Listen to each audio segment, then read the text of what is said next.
Hi hello నమస్తే, welcome to our channel. నా పేరు ప్రశు. మన ఛానల్లో గోస్ట్ స్టోరీస్ అన్నీ అప్లోడ్ చేస్తాం. మీకు ఇలాంటి స్టోరీస్ నచ్చితే మన ఛానల్ సబ్స్క్రైబ్ చేసుకొని మన ఛానల్కి సపోర్ట్ ఇవ్వాలని కోరుకుంటున్నాను. ఇక మన స్టోరీలోకి వెళ్ళిపోదాం. తెలంగాణలోని ఒక మారుమూల గ్రామం శివయ్య అనే ఒక రైతు తన జీవనాన్ని కొనసాగిస్తున్నాడు. అతను పొలాల మధ్యలో ఇల్లు కట్టుకున్నాడు. అది పాతకాలం ఇల్లు. అయితే తన భార్య కొన్ని రోజుల క్రితమే చనిపోయి ఉంది. తనకు కొడుకు బిడ్డలు లాంటి వాళ్ళు ఎవరు లేకపోవడంతో ఒంటరిగా జీవిస్తుండేవాడు. ఇక తన జీవితాన్ని వ్యవసాయానికి అంకితం చేశాడు. ఇక ఆ సంవత్సరం వరి పంట వేశాడు. ఆ పంట కోతకు వచ్చింది. ఉదయం పూట కూలీలు కోసిన పంటని రాత్రి కాపలాగా ఉండేవాడు శివయ్య. ఎందుకంటే దొంగలు వచ్చి ఏమైనా దోచుకోబోతారేమో అన్న భయంతోనే. అందుకే రాత్రి వేళల్లో పొలం దగ్గర పడుకునేవాడు. ఆ రోజు కూడా పొలం మధ్యలో ఉన్న ఒక చిన్న ఇంటిలో విశ్రాంతి తీసుకుంటున్నాడు శివయ్య. చలికాలం మొదలైంది. దూరంగా నక్కలు అరుస్తున్న శబ్దం వినిపిస్తుంది. అలా రాత్రి ఎంత సమయం గడిచిందో తెలియదు. అప్పుడు శివయ్యకు దూరంగా సన్నగా ఒక గొంతు వినిపిస్తుంది. అది పాట రూపంలో ఒక స్త్రీ గొంతు. శివయ్య ఆ పాటను వింటున్నాడు. మొదట అతనికి తన భార్య గుర్తొచ్చింది. కానీ నిద్రమత్తు నుంచి బయటకు వచ్చాక తనకు అర్థమైంది తన భార్య చనిపోయి చాలా సంవత్సరాలు అవుతుందని. అసలు ఈ పాట పాడుతుంది ఎవరు అని ఆశ్చర్యపోయాడు శివయ్య. రాత్రి సమయాల్లో పొలాల్లో ఎవరు తిరుగుతారని బయటకు వచ్చాడు శివయ్య. బయట అంతా చీకటి కమ్ముకొని ఉంది. అంతవరకు వినిపించిన పాట ఆగిపోయింది.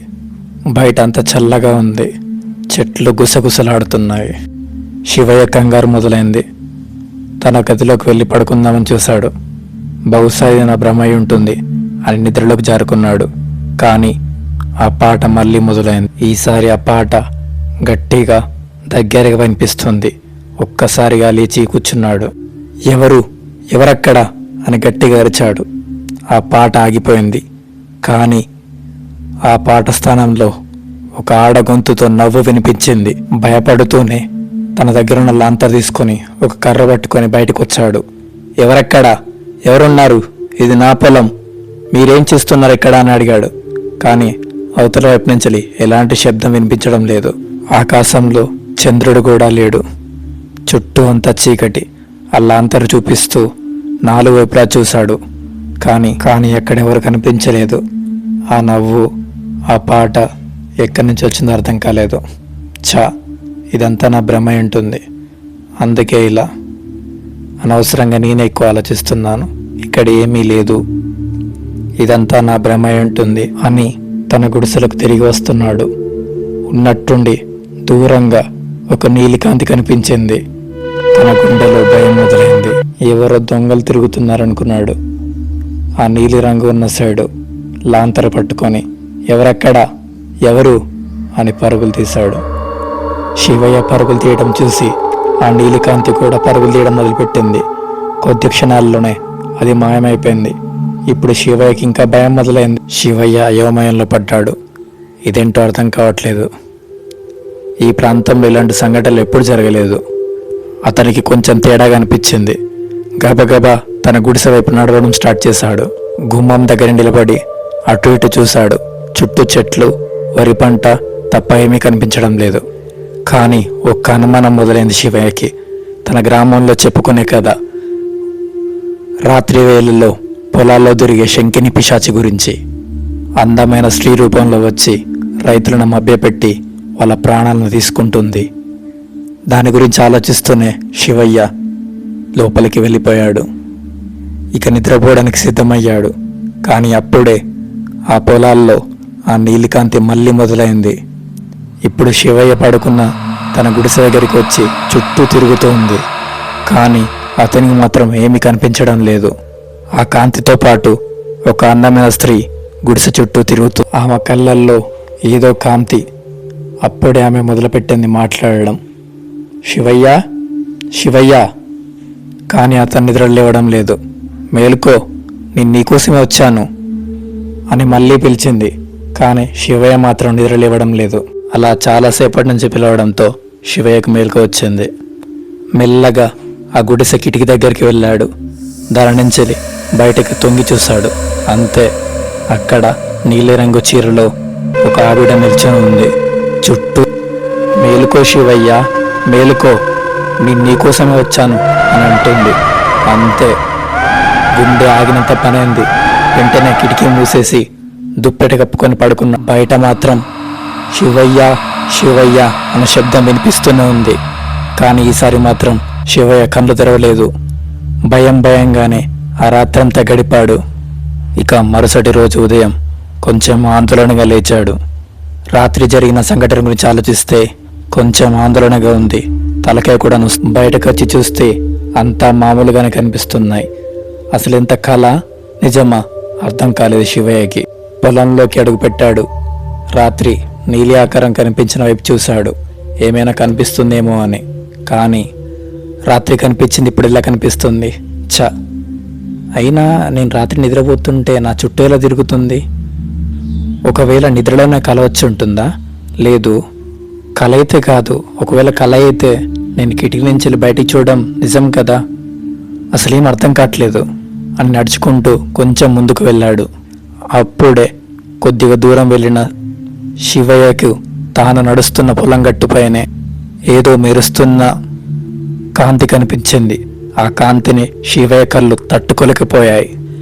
ఒక్కసారిగా కళ్ళు మూసేశాడు. అసలేంటిది, ఇలా మెరిసిపోతుందేంటి అని కిందికి వంగి చూశాడు. అలా చూస్తే అక్కడ ఒక చేతి గాజు ఉంది. నీలి రంగులో ఏదో రత్నాలతో పోతికి ఉన్నట్టుగా కనిపిస్తుంది. అసలేం తనకేం అర్థం కాలేదు. ఆశ్చర్యంతో తన చేతులకు తీసుకున్నాడు గాజుని. ఎక్కడి నుంచి వచ్చింది ఇది? చూస్తే బంగారం మరియు వజ్రాలతో నిండి ఉన్నట్టు ఉంది. అసలు ఎవరిది? ఎవరైనా స్త్రీదా? ఎవరైనా స్త్రీ నిజంగానే ఇక్కడ తిరిగిందా? ఒకవేళ గ్రామంలో ఆ శంకిని నిజంగానే అందమైన రూపంలో వచ్చి మనుషులను మోసం చేస్తుంది. అలా ఎంతోమంది ప్రాణాలు పోగొట్టుకున్నారని కూడా చెప్తారు. అబ్బే, ఇవన్నీ పిచ్చి కథలు అని ఆ గాజును తీసుకొని తన జేబులో వేసుకున్నాడు శివయ్య. మనిషికున్న అత్యాశ ఏ పనైనా చేయిస్తుందని చెప్పడానికి ఈ శివయ్యే ఒక ఉదాహరణ. ఇక తన పంట పొలంలో కోతను మొదలుపెట్టాడు. ఆ రోజంతా కష్టపడి పనిచేశాడు. సాయంత్రం వరకు సగం కోత పూర్తయింది. వాటిని కూడా కుప్పలుగా వేసేశాడు. ఇంకొంచెం ఉంది, అది రేపు ఉదయం పూర్తి చేయాలనుకున్నాడు. ఒకసారి అలా ఊర్లోకి తిరిగేద్దాం అని నడుచుకుంటూ ఊర్లోకి వెళ్ళాడు. అయితే అప్పుడే తన మిత్రుడు సూరయ్య ఇల్లు కనిపించింది. సూరయ్య వయసు మళ్ళిన వ్యక్తి. సూరయ్య బాగా చదువుకున్న వ్యక్తి. గ్రామంలో జరిగే వాటికి మంచేదో చెడేదో చెప్పేవాడు. అలాగే ఒక్క మాటలో చెప్పాలంటే ఆ గ్రామానికి పెద్ద మనిషి, అందరికీ శ్రేయోభిలాషి అనుకోవచ్చు. సూరయ్య, నిన్న రాత్రి నాకు విచిత్రమైన అనుభవం జరిగింది అని మొదలుపెట్టాడు శివయ్య. ఏమైందిరా అని ఆసక్తిగా అడిగాడు సూరయ్య. అంటే నిన్న రాత్రి నా పొలంలో ఎవరో పాట పాడారు, అలాగే నవ్వారు కూడా, అలాగే నా గుడిసె చుట్టూ తిరుగుతున్నట్టు అనిపించింది అని జరిగిందంతా చెప్పి ఉదయం నేను పొలం గట్టుపై నడుచుకుంటూ వెళ్తుంటే ఇదిగో ఈ గాజు దొరికిందని చూపించాడు. అది దగదగా మెరుస్తుంది. ఒక్కసారిగా ఆ గాజును చూసిన సూరయ్యకు భయపడిపోయాడు. వణుకుతున్న తన చేతితో ఆ గాజును తీసుకొని చూశాడు. ఒరేయ్, ఇది సాధారణమైన గాజు కాదురా, ఇది ఆ శంకిని పిశాచిది అని భయంతో చెప్పాడు. ఏంటి, శంకినియా? అవును అని అయోమయంగా అన్నాడు. మన గ్రామంలో 3 తరాల క్రితం జరిగిన కథ. పెళ్లి నిశ్చితార్థం జరిగిన తర్వాత తన భర్త తనని మోసం చేశాడు. ఆ అవమానాన్ని భరించలేకపోయిందిరా. పొలాల్లో ఉన్న చెరువులు దూకి ఆత్మహత్య చేసుకుంది. ఆమె వేసుకున్న గాజులు ఎలాంటివి అంట. అప్పటి నుంచి అది శంకినిగా మారిందంట. పురుషులను మోహించి చంపుతుందని చెప్తారు. ఇప్పటికీ ఇలా చాలామందికి జరిగిందిరా. నీకే కాదు, ఈ గాజు ఎవరికి దొరుకుతుందో వారందరి దగ్గరికి అది వెతుక్కుంటూ వస్తుంది, వచ్చి చంపుతుందని చెప్తారు. అంటే ఇదంతా నిజమనంటావా? నాకెందుకు ఇదంతా కట్టుకథలు అనిపిస్తుంది అన్నాడు శివయ్య. రే పిచ్చోడా, నువ్వు అనుకున్నట్టు ఇదంతా ఏది అబద్ధం కాదు. గాజు చూడగానే ఆశపడ్డావు కదా, ఆశతోనే తీసుకున్నావు. ఇప్పుడు అది ఖచ్చితంగా నీ దగ్గరికి వస్తుంది. అవునా? అయినా నా దగ్గరికి ఎందుకు? నన్నే ఎందుకు? ఇలా చూడు, నువ్వు ఒంటరిగా ఉన్నావు, మీ పొలం దూరంగా ఉంది, పైగా నువ్వు మంచోడు. అసలు ఇలాంటి వారినేరా అది మొదట లక్ష్యంగా చేసుకుంటుంది. సూరయ్య భయపడుతూ చెప్పాడు. అవునా, నాకేం చేయాలో అర్థం కావట్లేదు. నిన్న నీలం రంగు కాంతి కనిపించింది, నీలం రంగు అమ్మాయి కనిపించింది. అసలు అది నిజమా కాదో నాకు అర్థం కావట్లేదు. రేయ్, నిన్న నువ్వు చూసిందంతా నిజమేరా? అవునా, మరి ఇప్పుడు నేనేం చేయాలరా అని ఆందోళనగా అడిగాడు శివయ్య. ఓ పంచయ్, ఆ గాజును తీసుకొని చెరువులో పడేయాలి. ఏంటి, చెరువులో పడేయాలా? అవునరా, చెరువులో పడేయాలి. మరి ఇంత మంచి గాజుని చెరువులో ఎందుకు పడేయాలి? అమ్ముకుంటే డబ్బులు వస్తాయి కదా అన్నాడు శివయ్య. ఒరే పిచ్చోడా, అదే దాని మాయ. ఎవరైతే దాని గాజు పట్టుకుంటారో 3 రోజులు వాళ్ళ దగ్గరికి వస్తుంది. ఈ 3 రోజుల్లో ఏదో ఒక సందర్భంలో వాళ్ళ ప్రాణాలు తీసేస్తుంది అది. అసలు దాని మాయలో పడే నువ్వు ఆ గాజును పట్టుకున్నావు. అది కావాలనే దాని గాజు నువ్వు పట్టుకునేలా చేసింది. జాగ్రత్తగా వెళ్ళి దాని చెరువులో పడి మరో 3 రోజులు నిన్ను వెంటాడుతూనే ఉంటుంది. దాన్ని ఎదుర్కోవాలంటే ఎవరైనా మాంత్రికుడి సహాయం కావాలి అని సలహా ఇచ్చాడు సూరయ్య. అవునా, ఆ మాంత్రికుడి సహాయం ఎలా లభిస్తుంది? అవన్నీ నేను చూసుకుంటాను, నువ్వు వెళ్ళి మొదట ఆ చెరువులో పడి. అయినా 3 రోజుల వరకు అది నేనేం చేయదు, జాగ్రత్తగా ఉండు అని చెప్పాడు. భయంతోనూ ఆందోళనతోనూ ఉన్నాడు. సూరయ్య చెప్పిన మాటలు తన మనసులో మెదులుతున్నాయి. కొంచెం చీకటి పడగానే ఆ గాజును తీసుకొని పొలానికి దగ్గరలో ఉన్న చెరువు దగ్గరికి వెళ్ళాడు.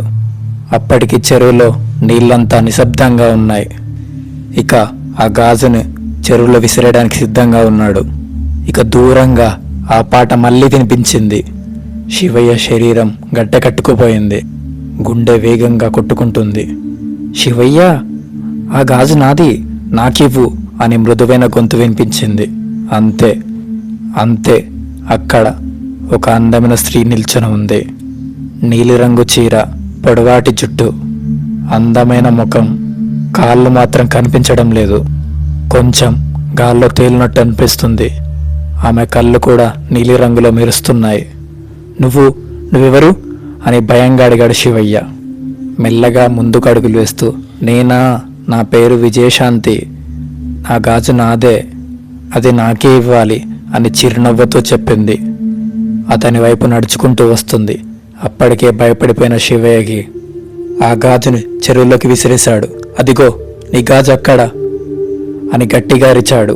అంతే, అప్పటి వరకు మామూలుగా కనిపించిన స్త్రీ ముఖం ఒక్కసారిగా భయంకరంగా మారిపోయింది.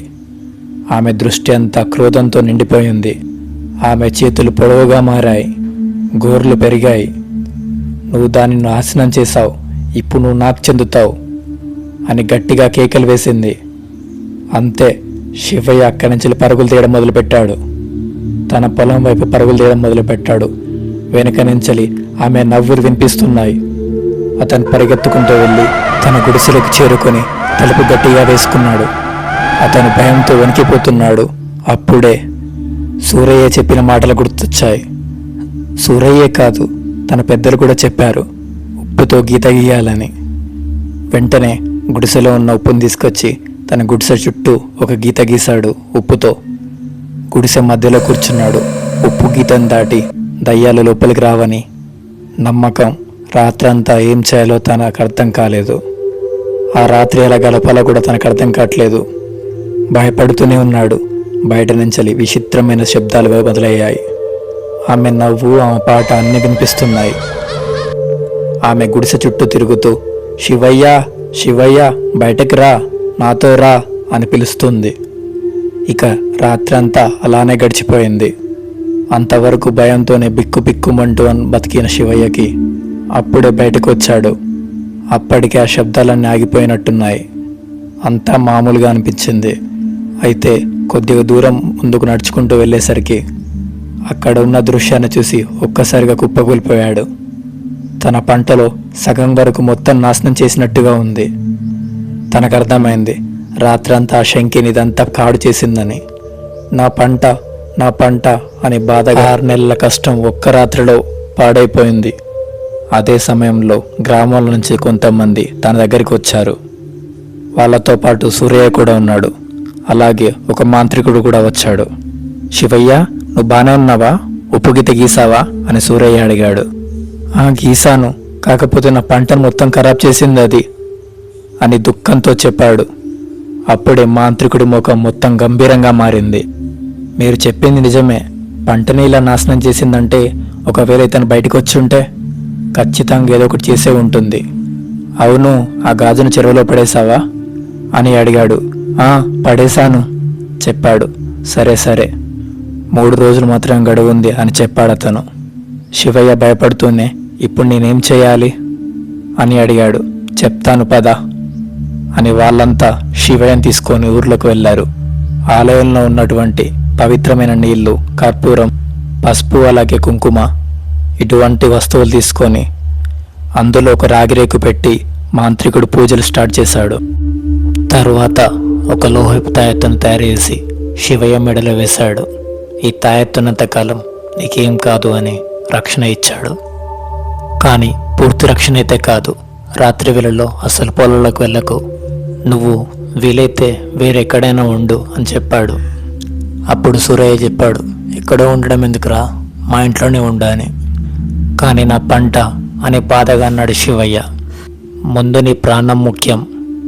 చివరి రాత్రి ఆ శంకరి నేను ఖచ్చితంగా చంపడానికి వస్తుంది, దాన్ని మనందరం కలిసి ఎదుర్కోవాలి అని చెప్పాడు మాంత్రికుడు. మరుసటి రోజు గ్రామాల నుంచి ఒక 10 మంది శివయ్య పొలంలోకి పనిచేయడానికి వచ్చారు. మిగిలిన పంటనంతా కోసి కుప్పలుగా ఏర్పరిచారు. వాళ్ళకి అక్కడ ఉండే ధైర్యం లేక చీకటవ ముందుకే గ్రామంలోకి చేరుకున్నారు. అయితే శివయ్య సూరయ్య ఇంట్లో ఉండిపోయాడు. శివయ్య భయపడుతూనే ఉన్నాడు. మొదటిసారి శివయ్య అంత భయపడడం. ఆ రాత్రి మాంత్రికుడు మంత్రించిన పసుపు నీళ్లు చల్లాడు. ఇంటి చుట్టూ దీపాలు వెలిగించారు. మాంత్రికుడు మంత్రాలు చదువుతూనే ఉన్నాడు. శివయ్య భయంతోనూ ఆందోళనతోనూ బిత్తర చూపులు చూస్తున్నాడు. అలా చాలా సమయం గడిచింది.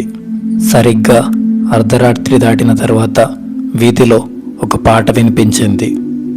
అదే మధురమైన స్వరం, అదే తీయని పాట. సూరయ్య కుటుంబం అంతా ఆ పాటకు భయపడ్డారు. మాంత్రికుడు మాత్రం నిశ్చలంగా మంత్రాలు చదువుతూనే ఉన్నాడు. అప్పుడే ఆ పాటలు పాడుతూ వారింటికి దగ్గరగా వచ్చారు. శివయ్య, నాతో పాటు రా రా అని ఆ శంకిని పిలుస్తుంది. తలుపు దగ్గర, కిటికీల దగ్గర ఆ శంకిని తిరుగుతూ ఉంది. ఆమె ముఖం మునుపటి కంటే చాలా భయంకరంగా కనిపిస్తుంది. సూరయ్య కుటుంబ సభ్యులు ఆ శంకిని చూస్తున్నారు. దాన్ని చూసి భయపడిపోయారు. ఇంకా దాన్ని చూసే ధైర్యం లేక అందరు కళ్ళు మూసుకున్నారు. మాంత్రికుడు మాత్రం తన పనిలో తాను ఉన్నాడు. శివయ్య, రా శివయ్య, నా గాజు నీ దగ్గరే ఉంది. ఇదిగో, ఇది ఇట్టు చూడు. ఇదిగో ఒకటే గాజు నా దగ్గర. ఈ ఒక్క గాజుని నేనేం చేసుకోను? నువ్వు ఇంకో గాజు ఇచ్చావంటే నేను వెళ్ళిపోతాను కదా అని గట్టిగా పిలుస్తుంది. లేదు, అది నేను చెరువులో పడేశాను అని శివయ్య గట్టిగా చెప్పాడు. లేదు, అది నీ దగ్గరే ఉంది, నీ దగ్గరే ఉంది అని కేకలు వేసింది. ఇప్పుడు ఆమె శరీరం చుట్టూ నీలపు రంగు ఆకారం అలుముకొని ఉంది. ఆమె కళ్ళు ఎర్రగా మారాయి. ఆమె బయట నుంచి మరింత లోపలికి చూస్తుంది. శివయ్య భయంతో మరింత గట్టిగా అరిచాడు. అప్పుడు ఒక్కసారిగా మాంత్రికుడు పైకి లేచి, మర్యాదకి కంచెలి పోవే, నీకు ఇక్కడ స్థానం లేదు అని అరిచాడు. ఆ శంకిని మాత్రం అస్సలు అక్కడి నుంచి కదలడం లేదు. ఆ మాంత్రికుడు మంత్రించిన నీళ్లను ఆ శంకినిపై చల్లాడు. ఒక్కసారిగా ఆ శంకిని కేకలు వేసింది. ఆ కేకలు అందరికి భయం కల్పించేలా చాలా భయంకరంగా ఉంది. ఒక్కసారిగా అదృశ్యమైపోయింది. అలా 2 రోజుల పాటు ఆ శంకిని సూరయ్య ఇంటికి వచ్చింది. శివయ్యని పిలుస్తూ అతను భయపెడుతూ ఆ గాజును అడుగుతూనే ఉండేది. కానీ మాంత్రికుడి సాయంతో ఆ నీళ్లతో దాన్ని దూరం పెట్టగలిగారు. ఇక మిగిలింది 3వ రాత్రి. మాంత్రికుడు, ఇదిగో శివయ్య, ఇదే చివరి రాత్రి. నువ్వు ఖచ్చితంగా దానికి ఎదురుపడాల్సి ఉంటుంది. నీ మెడలో ఉన్న తాయెత్తులో ఎంతో శక్తి దాగి ఉంది. గుర్తుపెట్టుకో, దీన్ని ఎప్పుడైతే దాని చేతికి అందజేస్తావో అప్పుడే అది అంతమైపోతుందని చెప్పాడు. ఏంటి, ఇప్పుడు నేను దానికి ఎదురు వెళ్ళాలా? ఆ తాయెత్తుండగా నీకేం కాదు.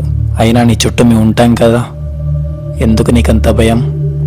ఇప్పుడు నువ్వు ధైర్యంగా ఉండి ఈ ఒక్క పని చేసావంటే శాశ్వతంగా దాని భయమే ఉండదు అని చెప్పారు. సరే, ఏం చేస్తాను? నా ప్రాణాలే కాదు, అందరి ప్రాణాలు ముఖ్యమే కదా. అయినా నాతో పాటు మీరు కూడా ఉంటా అంటున్నారు కదా, ఇంకా నాకేం కావాలి? ఇక సూర్యతో పాటు మరికొంతమంది శివయ్యకు ధైర్యం చెప్పారు. ఇక ఆ రాత్రి మాంత్రికుడి సాయంతో శివయ్య తన పొలానికి చేరుకున్నాడు.